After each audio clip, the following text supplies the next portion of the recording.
வள்ளலாரின் 203வது பிறந்த நாளையொட்டி ஆளுநர் மாளிகையில் நடைபெற்ற நிகழ்வில் ஆளுநர் ஆர்.என். ரவி பேசியுள்ளார்.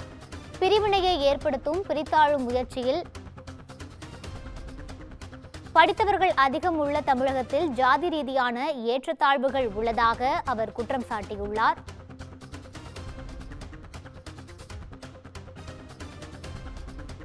கூடுதல் விவரங்களுக்காக எமது செய்தியாளர் பாஸ்கர பாண்டியன் இணைப்பில் இருக்கிறார். வணக்கம் பாஸ்கர பாண்டியன், விரிவான விவரங்களை பதிவு செய்யலாம்.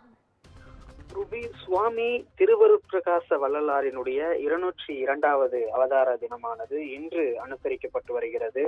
அதன் ஒரு பகுதியாகத்தான் ஆளுநர் மாளிகையில், கிண்டியில் இருக்கக்கூடிய ஆளுநர் மாளிகையில் அங்கு வள்ளலாருக்கான பூங்காவானது அமைக்கப்பட்டிருக்கிறது. இந்த பூங்காவில் அவருக்கு மார்பளவு சிலையும், அதே போல அந்த ஒளி வடிவிலான காட்சியளிக்கக்கூடிய அந்த விளக்கிற்கும் ஆளுநர் ரவி மலை தூவி மரியாதை செலுத்தியிருந்தார். அதோடு மட்டுமல்லாமல் அங்கு ஏற்பாடு செய்யப்பட்டிருந்த புத்தக வெளியீட்டு விழாவிலும் அவர் கலந்து கொண்டார். குறிப்பாக திரு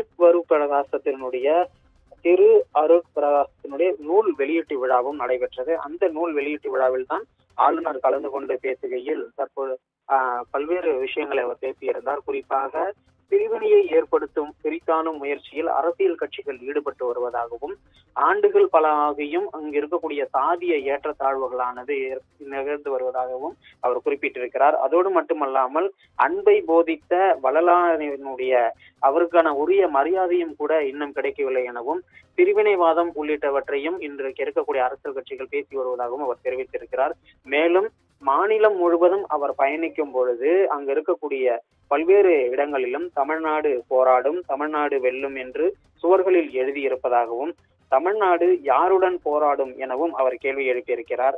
தமிழ்நாட்டை எதிர்த்து யாரும் போராடவில்லை எனவும், இங்கு எந்த சண்டையும் இல்லை, நாம் கண்டிப்பாக இணைந்து வாழ வேண்டும் எனவும் அவர் பேசியிருக்கிறார். அதோடு மட்டுமல்லாமல் வள்ளலாருக்கு இன்னும் உரிய மரியாதை கிடைக்காதது வருத்தம் அளிப்பதாகவும், பிரிவினைவாதம், வறுமை ஆகியவற்றை போக்கும் வழிகள் வள்ளலாரின் தத்துவத்தில் உள்ளதாகவும் அவர் பேசியிருக்கிறார். குறிப்பாக வள்ளலார் குறித்து இந்த பல்வேறு விஷயங்களையும் பகிர்ந்து கொண்டதோடு, படித்தவர்கள் அதிகம் உள்ள தமிழகத்தில் சாதி ரீதியிலான ஏற்றத்தாழ்வுகள் இருப்பதாகவும் அவர் குறிப்பிட்டு பேசியிருப்பது பல்வேறு தரப்பினரிடையுமான அந்த பரபரப்பையும் ஏற்படுத்தியிருக்கிறது. விவரங்களுக்கு நன்றி பாஸ்கர பாண்டியன்.